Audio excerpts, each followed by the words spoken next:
Bienvenidos a la Trilogía de la Gloria. Hoy conoceremos cómo el Mundial de 1970 cambió para siempre la manera de jugar. En México, la pasión se combinó con el pensamiento y el fútbol se convirtió en una obra de inteligencia colectiva. La altitud, el clima y la emoción del público obligaron a los equipos a reinventarse dentro del campo.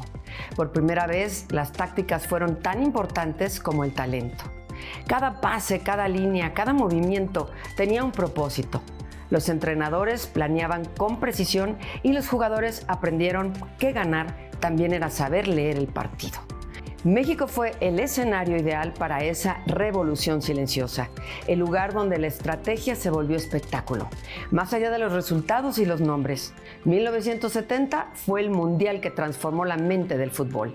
Así que sin más, los dejamos con las tácticas que transformaron el juego, un programa más de la Trilogía de la Gloria. Que lo disfruten mucho.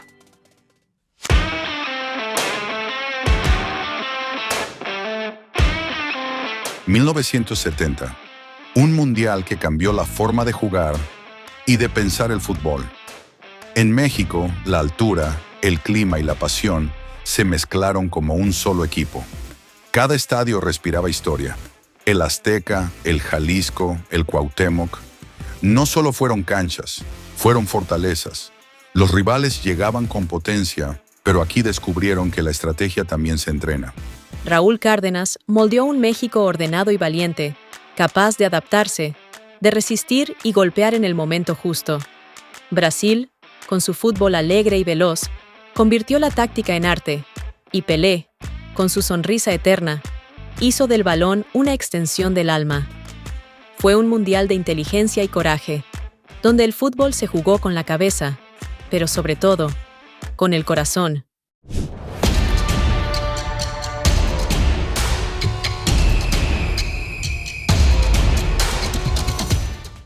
Fue mucho más que un defensa central. Fue un pionero del fútbol mexicano. En los años 60 y 70 defendió la casaca del Necaxa y se convirtió en seleccionado nacional, jugando con determinación y carácter. Pero mientras muchos veían su desempeño en la cancha, él empezó a ver algo más allá: las condiciones de sus compañeros profesionales.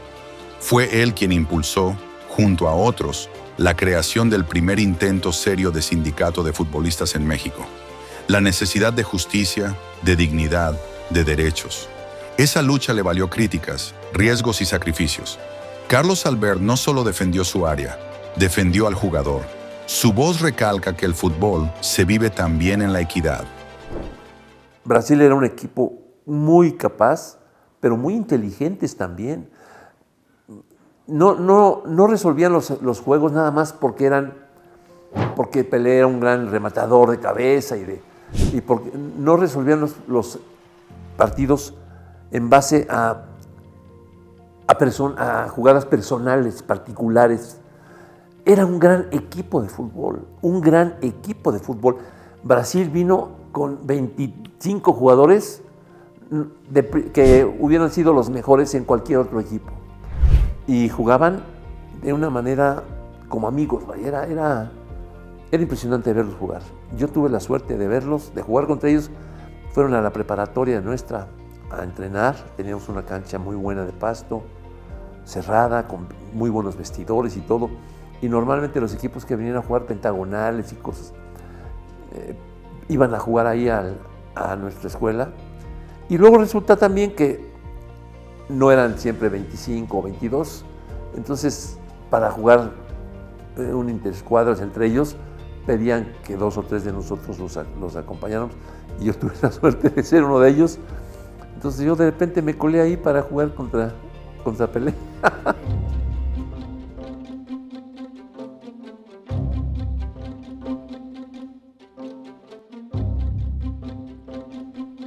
Ser la sede del Mundial le daba a México, de alguna manera, no quiero decir ventaja, pero sí tener a un estadio impresionante, lleno hasta los topes, apoyando a la selección mexicana. Pero bueno, el sueño terminó contra Italia. Yo disfruté mucho ese partido en que fui con mi padre, que por algún motivo consiguió unos buenos boletos, nos trataron muy bien y fue muy emocionante. Recuerdo muy bien a Juanito, la mascota de ese mundial, que visto hoy a la distancia es bastante, llamarlo cursi, no lo sé, pero bueno, yo llevaba en mi mochila una pegatina de Juanito y pensábamos que íbamos a ir más lejos.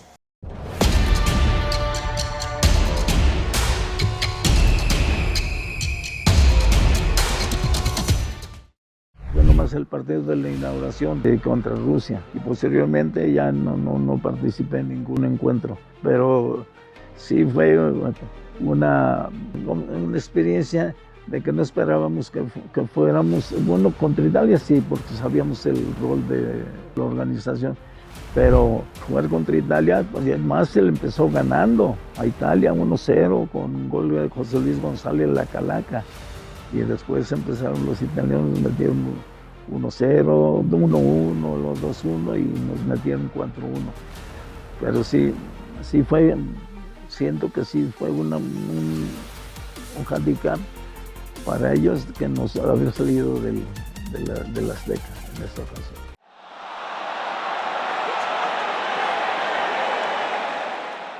Por primera vez, México no solo jugaba, dominaba. El 7 de junio de 1970, en el Estadio Azteca, la selección nacional enfrentó a El Salvador y firmó una página inolvidable en su historia mundialista.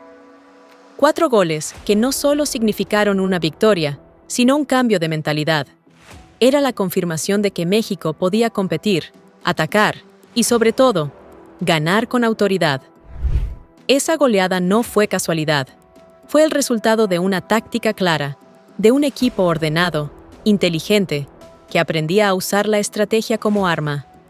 Aquel día, México no solo venció a El Salvador, venció al miedo, a la duda, y encendió la llama de una generación que comenzó a creer en la ciencia del fútbol mexicano.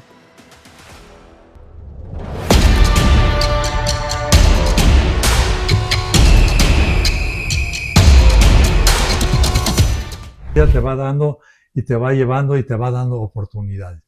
Las oportunidades en la vida son pocas. Hay que aprovecharlas. Dios te da cualidades para hacer algo. Lo demás es por tu parte. Tú tienes que tienes que ser muy honesto en tus cosas, en decir, bueno, mis cualidades, en mi caso, es ser portero.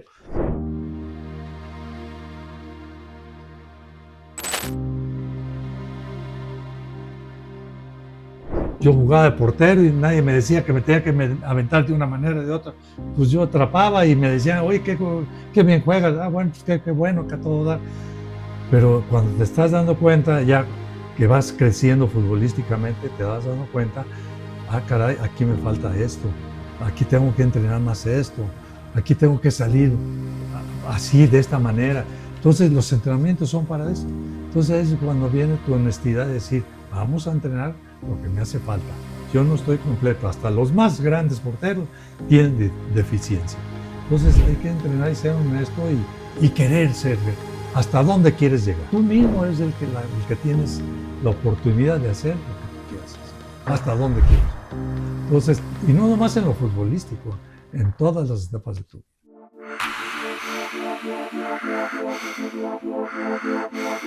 En la altitud del Azteca, las tácticas no eran líneas en pizarra, eran instintos tallados en el aire enrarecido, forjados en la honestidad del entrenamiento y la tenacidad del alma.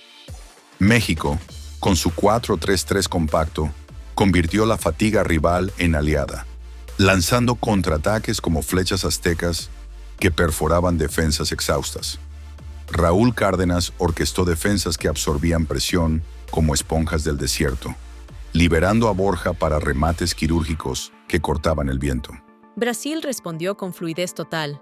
Su 4-2-4, disolviendo defensas como niebla matutina bajo el sol implacable. Después del 68, estas jugadas eran más que fútbol.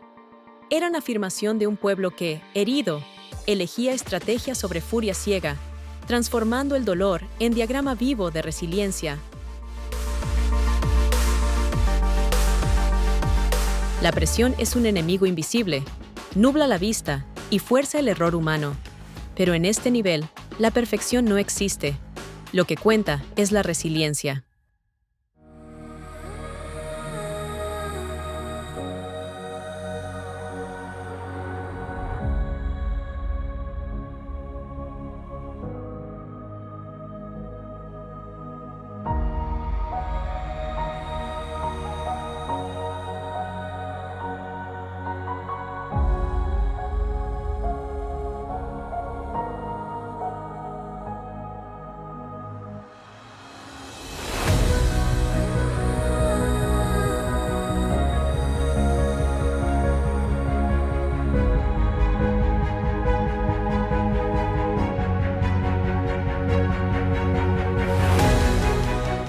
La grandeza no está en no fallar, sino en sacudirse el miedo de inmediato y mantener la obsesión intacta.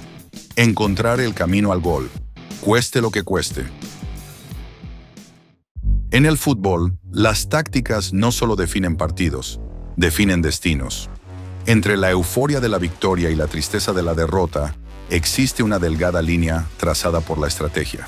En México, cada equipo jugaba con su propio lenguaje.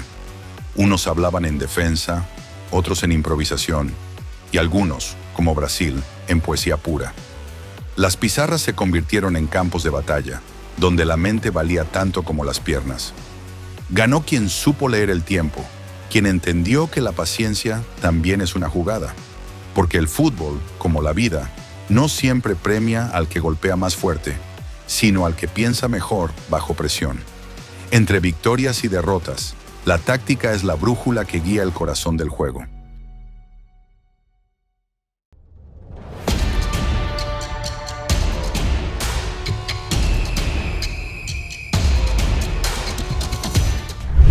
Cuando perdimos en la Olimpiada, Ignacio Treyes nos reunió en el vestidor y nos dijo: la Federación Mexicana de Fútbol les agradece todo el esfuerzo que han hecho por competir por nuestro país.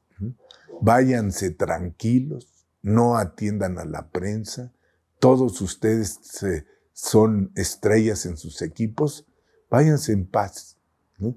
Yo me encargo de todo lo demás.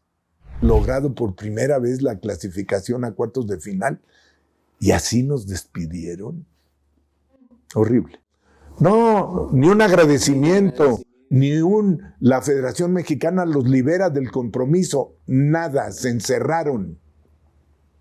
Y a nosotros nos dejaron.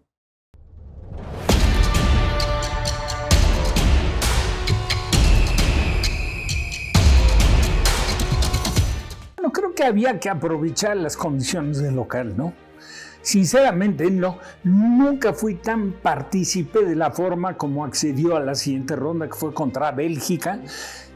Segundo tiempo, una jugada ahí bastante, para mí, rigorista, donde finge Javier Valdivia. Pues hay un cruce del defensa, un contacto que pues, es imposible que no se dé, pero el contacto con la pelota fue antes, y marcan el penal, lo cobra Gustavo Peña, me acuerdo, y bueno, pues lo convierte, y la algarabía, el público, la felicidad, lo que se consigue.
Y bueno, pues después viene el desenlace para México, que fue en la Bombonera de Toluca, con este 4-1 que ya comentaba yo, donde no, pues la verdad es que México no tuvo o no presentó el empaque que se requiere para continuar, sobre todo si tienes un rival enfrente como el que fue en ese mundial el subcampeón, ¿no? Italia.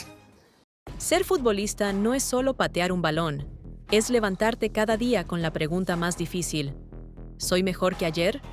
El esfuerzo no siempre se ve. Está en el entrenamiento silencioso, en la disciplina cuando nadie te mira, en las veces que fallas y te quedas practicando solo, soñando con que ese tiro, algún día, sea el que cambie la historia. Ser mejor no depende del rival, depende del reflejo que ves en ti mismo, porque el fútbol, como la vida, no premia al más fuerte, sino al más constante. Cada entrenamiento es una conversación con tu propio límite, y el que aprende a escucharlo, ese sí está listo para dejarlo todo en la cancha.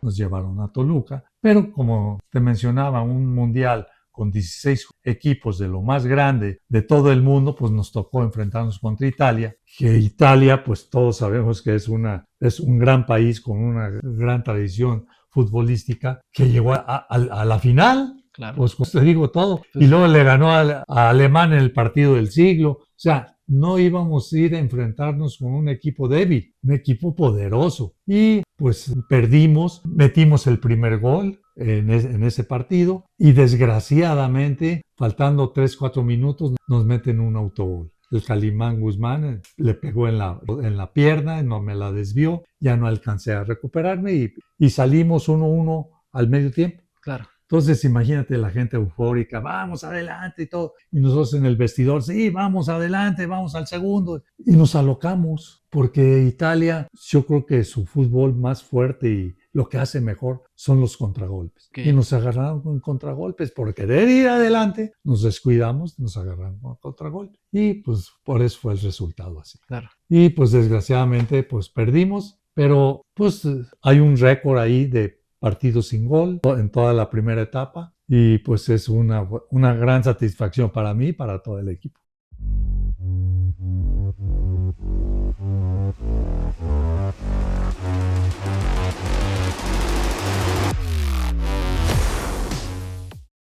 ¿Cómo ha cambiado el fútbol? Hoy, por ejemplo, el fútbol se juega para atrás. Tú ves que, de alguna manera, va un avance de un equipo, cruza la media cancha para tratar de llegar a la portería rival y de repente los aprietan, el balón para el medio al defensa, el defensa al otro defensa, el defensa al portero, y lo que era un avance acaba en el portero. Ese fútbol es el que se juega ahora, y no solo en México. Aquí a veces exageramos, pero en todo el mundo. No es el fútbol que gusta, el fútbol espectáculo, el fútbol alegre, el fútbol que la gente goce. Claro, los aficionados a un equipo estarán felices de que su equipo, como juegue, esté ganando, pero hay la disyuntiva de los que, por edad en mi caso, tuvieron la oportunidad de ver mundiales. Fue en un fútbol muy diferente al que se juega ahora. Y sobre todo, en una serie de disposiciones. Antes eran 3 árbitros, el del centro y 2 abanderados. Se acabó. Ahora siguen siendo los mismos 3, pero hay un cuarto árbitro, hay un visor, hay un otro más, y luego están los 3 del VAR. Entonces, es una nube de gente para un partido de fútbol. El balón ahora ya no es como antaño, de cuero crudío, que cuando llovía, decían los jugadores, es un cabezazo, les solía hasta el apellido. Hoy hasta parecen pelotas de playa. Tienen el mismo peso porque es reglamentario, pero ha cambiado, yo diría, a mi manera de gozar el fútbol, no para bien. Lo sigo viendo porque es el deporte favorito, pero ha cambiado mucho. Mientras el balón rodaba por el césped del Azteca, otra táctica se desplegaba fuera de la cancha. México vivía su propio partido, uno de desarrollo, estabilidad y modernidad. El llamado milagro mexicano marcaba la década, con un crecimiento que rozaba el 7% anual y una fe inquebrantable en el progreso. Las ciudades crecían, los jóvenes soñaban, y la cultura nacional se exportaba en colores, música y cine. El país se redescubrió ante los ojos del mundo, orgulloso de haber organizado los Juegos Olímpicos y ahora, el Mundial de 1970. La economía era táctica, la cultura era pasión, y juntas construyeron la identidad de una nación que aprendió a competir, crear y creer. Porque fuera del campo también se juega la historia, y México jugaba para ganar. Y abre México en 1970 una nueva época dentro del fútbol internacional, dando a las organizaciones o a la Organización Mundial que organiza el fútbol en los planos globales y profesionales, dio pues el banderazo a una nueva época, la nueva época de la mercadotecnia del fútbol, que le daría tanto recurso, tanto dinero a la Federación Internacional de este deporte. Yo creo que en ese sentido México coronaba las cosas bien hechas en nuestro país a lo largo de más de una década, 15 años prácticamente, al desarrollar un esquema de desarrollo económico que permitió que un país fundamentalmente rural fuera trasladándose rápidamente hacia una economía fundamentalmente urbana. El 68, pero sobre todo el 70, representó esa cereza del pastel de las cosas bien hechas en nuestro país.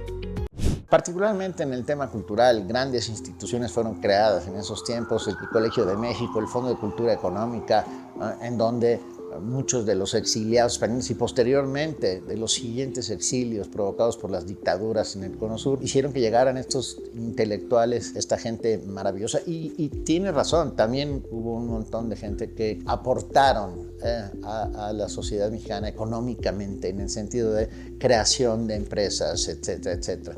Pero sin duda el tema cultural es el más, para mi gusto, el más importante de todos.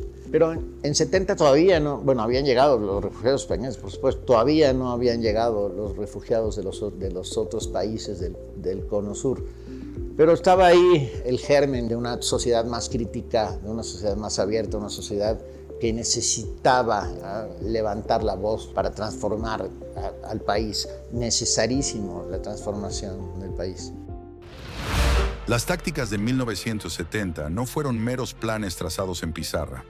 Fueron manifiestos de un México que, en la altura implacable, aprendió a volar con la gracia de un águila azteca, convirtiendo el aire en aliada y el sudor en estrategia eterna. Formaciones que absorbían golpes como raíces en la tierra seca, devolvían saetas que perforaban el cielo, estrategias que convirtieron la fatiga del rival en combustible para el alma tricolor. Años después, ese ingenio resuena como eco en las colinas de nuestra memoria. En canchas humildes, donde niños trazan líneas invisibles con balones improvisados. En sueños de generaciones que ven en el pressing moderno el legado de aquellos contraataques letales. México transformó el juego no por conquista efímera, sino por convicción profunda, la de que la táctica verdadera nace del corazón herido pero indómito, del entrenamiento honesto que pule deficiencias, de la fiesta que une a millones en un pulso compartido. Que estas lecciones guíen nuestro 2026. Estrategia con alma, donde el balón no solo rueda, sino que escribe nuestra epopeya con tinta de resiliencia, iluminando el camino para que el mundo vuelva a temblar ante nuestra astucia colectiva.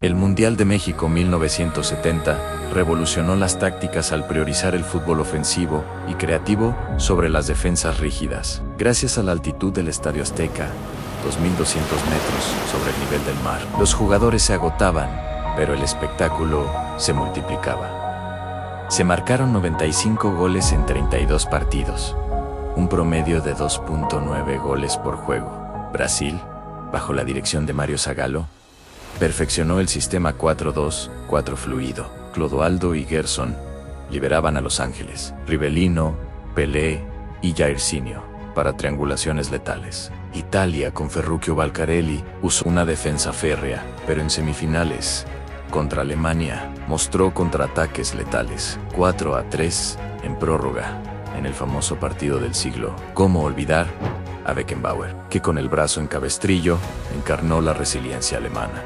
Jugadas icónicas, el no gol de Pelé contra Checoslovaquia. Minuto 35, fase de grupos. Desde mitad de cancha, Lo ve al portero Víctor, quien roza el balón en la línea. El disparo más famoso que no entró, en el Brasil contra Inglaterra. El cabezazo de Pelé, centro de Carlos Alberto, es detenido por la milagrosa volada de Gordon Banks. La parada del siglo. Y la final, Brasil 4, Italia 1. El gol perfecto de Carlos Alberto, al minuto 86. 8 jugadores tocan el balón, en una jugada coral de toque y velocidad, rematada con una volea precisa. Esas tácticas inspiraron el yoga bonito, el juego eterno.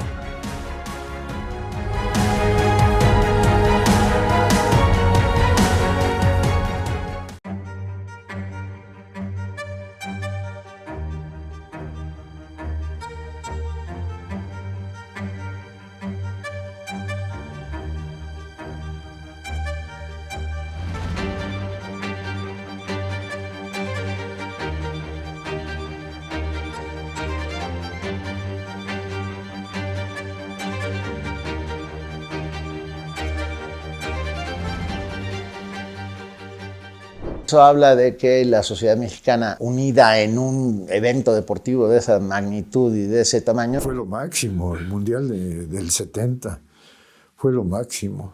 Yo me molesté un poco con Trace, a mí no me llamó. En este programa vimos cómo el orden y la disciplina hicieron del fútbol una ciencia que se entrena cada día. Los equipos descubrieron que pensar antes de actuar podía ser tan decisivo como anotar un gol. Los entrenadores transformaron pizarras en laboratorios y los jugadores aprendieron a leer el campo como un mapa de posibilidades. Fue un mundial donde la mente y el corazón jugaron juntos y donde la táctica se convirtió en una forma de arte. México fue testigo de esa evolución de un fútbol que crecía, se adaptaba y soñaba más alto. Pero el viaje por 1970 continúa. En el próximo programa reviviremos historias de héroes y controversias, los momentos que dividieron opiniones y marcaron leyenda. Porque la trilogía de la gloria continúa y cada historia nos recuerda que el fútbol es mucho más que un juego. Nos vemos hasta la próxima.